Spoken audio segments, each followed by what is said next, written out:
Good morning and welcome to my YouTube channel. I go under Northern Force. I haven't posted content a lot. I've done a couple of videos in late 2021.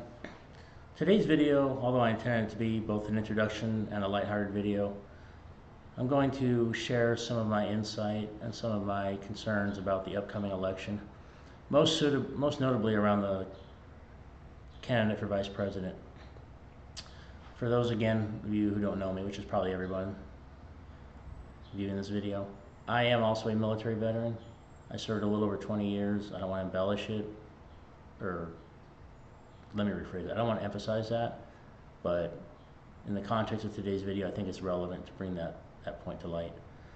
So my concern today is around the vice president nominee. As we all know, recently we've gone through a lot of dynamic changes in our country, and people on both sides of the aisle have shown an increasing level of hostility towards each other. There's been a lot of propaganda from both political parties, the media, probably from people that you know and interact with on a daily basis. So I'm going to try and limit this to facts, and these facts are drawn and are easily verifiable from both my personal experience and what's available to be fact-checked. That seems to be a common popular term right now. The candidate for vice president on the ticket currently for the Democrats, I take great exception to a lot of the things that he's said and done, and I have tremendous concerns over his ability and his willingness to lead our nation in the second highest office. Now, I would never denigrate, it's never even been something that I would consider denigrating another military veteran. That line has to be drawn where facts start getting twisted and stretched. This candidate, whether it's intentional or through omission of correction of facts or correction of reporting, has allowed several false statements to not only be spread, but in some circles, almost a perception that they've been used to further his political career. The first of which is his rank. The rank of Sergeant Major in the Army is about the highest you can get. There are multiple positions with that rank: Sergeant Major of the Army, Brigade Sergeant Major, Division Sergeant Major, Battalion Sergeant Major, all of which are to be respected. Master Sergeant, even if you're filling in as a Sergeant Major, an acting Sergeant Major, a frocked Sergeant Major, so to speak, that's F-R-O-C-K-E-D, in case it comes through sounding like something else, is also to be respected. But at the time of retirement, the rank that you actually hold, the rank that you've been awarded, that you've been formally awarded, is all you're entitled to claim. That's it, nothing more. I held positions that exceeded the rank that I held. I will never claim those positions as my rank when I retired, because again, they're just positions. The second thing that I take exception to is his allusion. He alluded to having served in a combat zone. This was in the context of promoting or speaking on behalf of an assault weapons ban. Specifically, I believe he was quoted as saying something about weapons of war that I carried in war.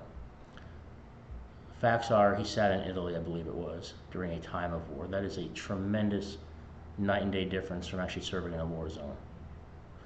Now, I can go on about ramp ceremonies. I can go on about the apprehension, the nervousness, the flat out bone-chilling fear of crossing an enemy border or leaving the safety of a perimeter inside a combat zone in a hostile nation. Again, I don't like having to point out these facts in the correction of another veteran. Had his service been enough for him, and he had not embellished it and continued to embellish it, I wouldn't be addressing these transgressions in the manner I am.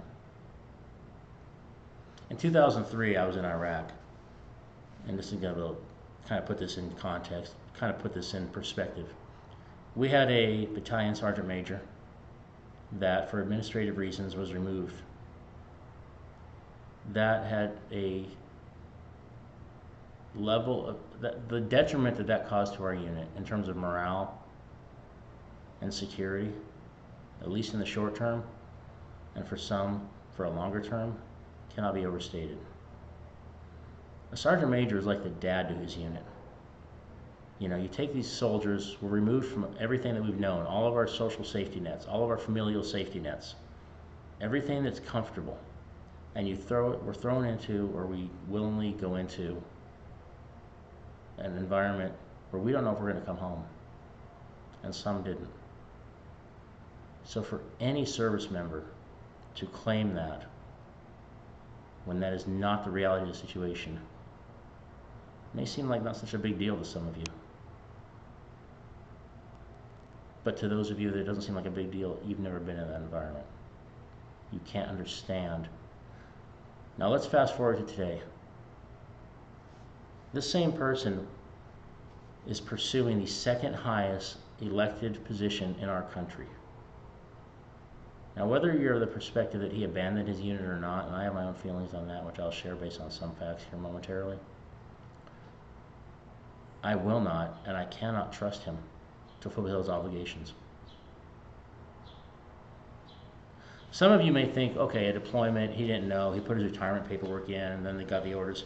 No, what you don't understand, or may not be aware of, is that depending on the rank that you hold or the position you hold, these deployment orders are not out of the blue. At the level of the position of sergeant major, he knew about these orders at least a year out. There were no exigent circumstances. This was not like the invasion of our United States was about to happen and we had to momentarily react. These deployments at some level are scheduled years in advance. The logistical requirements and the preparation requirements cannot be rushed. And they are not rushed unless, as I just stated, exigent circumstances, which was not in this case, didn't apply in this case. Sergeant Major has a responsibility to get his soldiers ready, to get their families ready, to get all their administrative requirements ready, to make sure their bills are going to be paid, to make sure their cars are going to be put in storage, to make sure their household goods, if they're single, are stored properly. This is no small endeavor. That knowledge, I believe, could have led him to submit his paperwork. The second issue I have with this is knowing his responsibility to his soldiers that he had been with, from what I understand, for years. He would have created in them a sense of abandonment. Imagine, if you haven't lived through this, your dad just decides one day things are too hard and he just ups and leaves. Says, well, no, my responsibilities are met and I'm out. That's about the same reaction that you would have to what these soldiers probably endured. So, give it some thought, critical thought, do your own thinking, do your own research. But for me, the choice is easy. Based on his history, and I would dare say cowardice in the face of a threat, meaning deploying to an active combat zone, again, I will not trust him to lead this nation. I will not respect him in any capacity as a leader of our nation.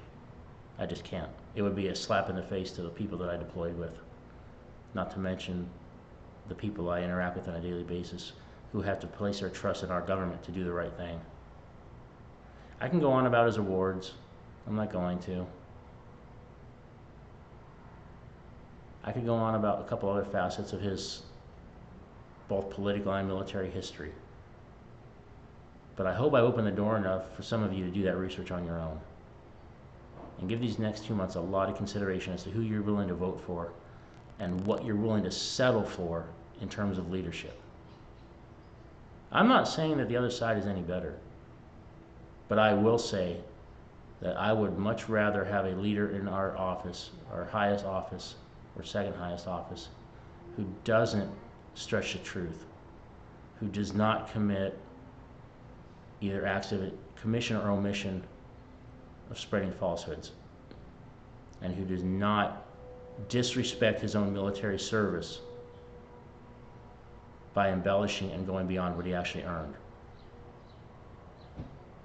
If he's not going to respect his service, neither am I.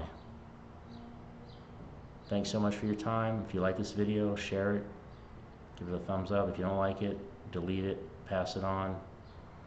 You know, whatever you want to do, your choice. I plan on making these videos about once a week, not just regarding political matters, but I'll share some other things as well. So, Again, peace.